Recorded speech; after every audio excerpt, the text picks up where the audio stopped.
first of all, I think the negative side fared better than the positive side. Because all you have to do is to bump the data being presented by the positive side, and that's it. There seems to be some confusion with the terms between the positive side and the negative side, especially on the concept of adjuvant treatment. Some Balo and other members of the positive side keep on hampering potential benefits in terms of improving the quality of life. It should never be a part when you talk about adjuvant treatment, as mentioned again by Dr. Fernando. For early breast carcinoma, the objective treatment of adjuvant treatment is quote-unquote cure and therefore survival. Data should be the most important parameter. With regards to handling of data, I think the positive side should have been fared better if they were able to review a lot of articles, which the literature is not involved of. It's now accepted. There are so many articles that have been published favoring your side, because initially I thought that this was a mismatch. So many evidence now to show that your side is should be the standard. But when you review data, it's not important only to measure number of literature.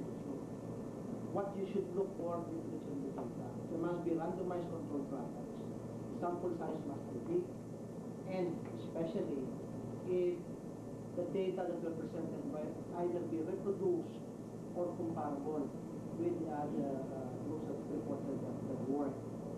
So you tend to pay particular attention to this data, not just any data wherein there was favorable result on your side. You must pay particular attention to those, because those are very important things to consider when you predict a particular journal. Again, the positive side was very weak in presenting experimental treatment. To keep on neoadjuvant treatment, giving other treatment to be able to give higher dosage of chemotherapeutic regimen. It's beside the point. When you debate upon a certain issue, then experimental treatment must be not be paid particular attention to. It should be the standard treatment, and the potential benefits must be equated towards actual benefit of patients that you are comparing. Again, somebody talked about diversity and heterogeneity of patients, and yet nobody bothered to mention the experience in the Philippines. Our own survival data. Isipin nyo kung comparable doon sa other groups, because if it is not comparable, then it's very difficult to extrapolate our own experience. Just to remind you, the only survival data that's been reported in the Philippine region was done by this division. Those are survival data, no positive and no negative patients. Overall survival about 66%. For those not positive, it goes down to about 25%. So something must be done.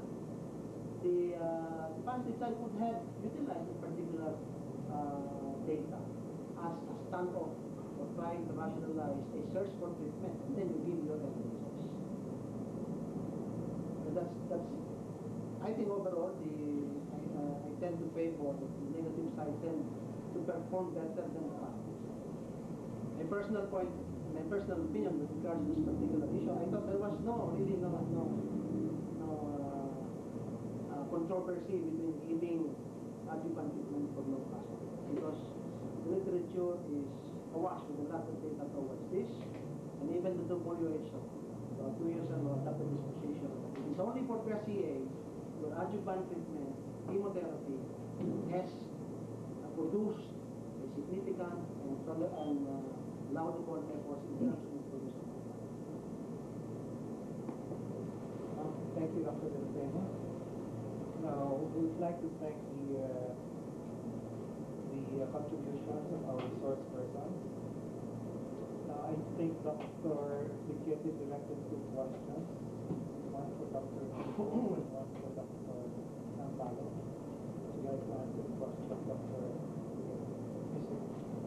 The risk analysis was first performed in a study involving 400 patients randomized to chemo, endocrine, or no adjuvant therapy. And this was reported by Gelber and Wolters.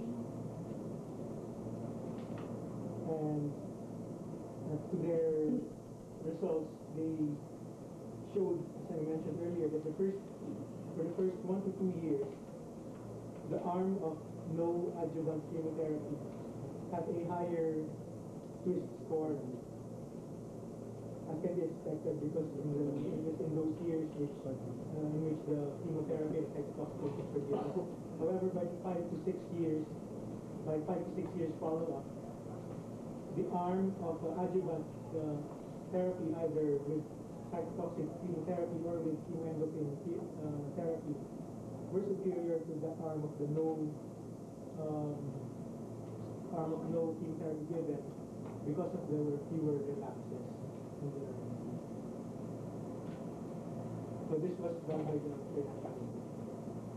All of these were premenopausal node positive, No, sir. randomized. Initially, sir, the study was applied to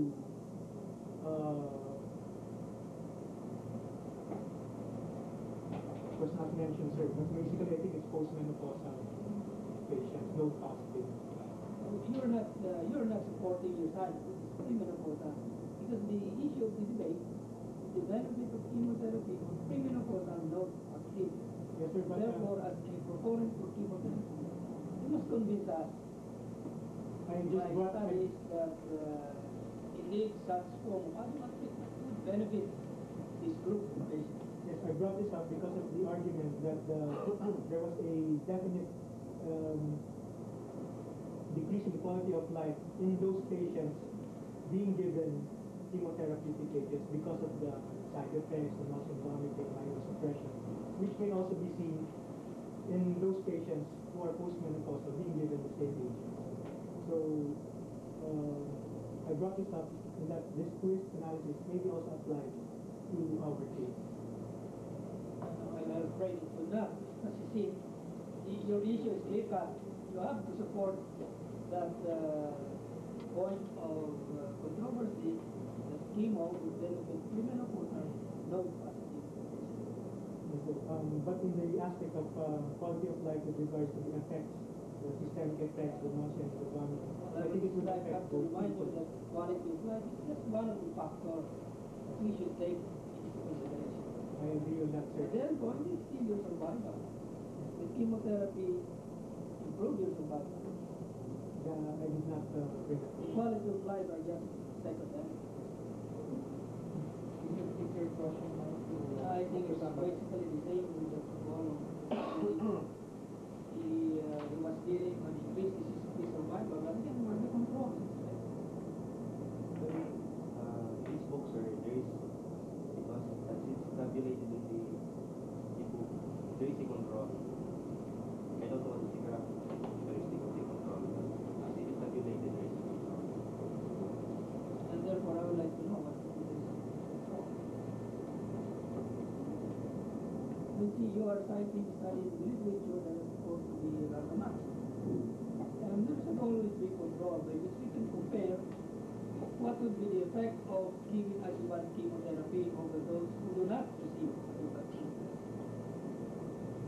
So you must have control, and I think I mentioned here that one of the limitations nowadays clinical trial is that the ethical issues of including controls who are without treatment.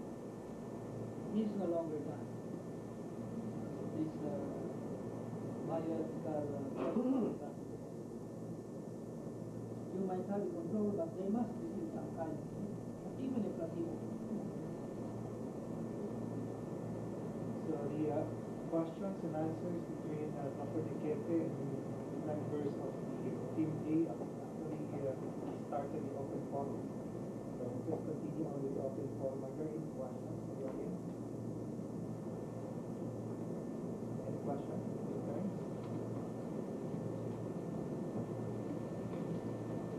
We asked one of the audience, okay, how do you feel about this debate? Actually, this is a very interesting one for us, but how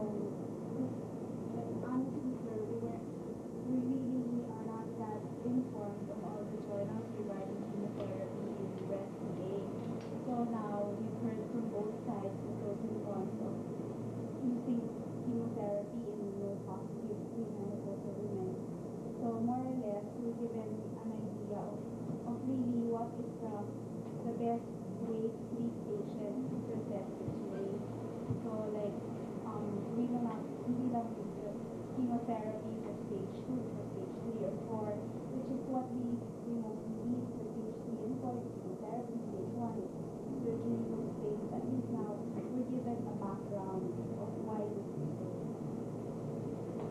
Any additional comments from the students? I'd just like to comment on the debate system. This is the first time I've ever attended one. I don't know if it's really done in this service, but it's helpful in the learning process. The usual lectures, it's more interesting, or we can pick up a lot. Anybody else? Any questions? Comments? How about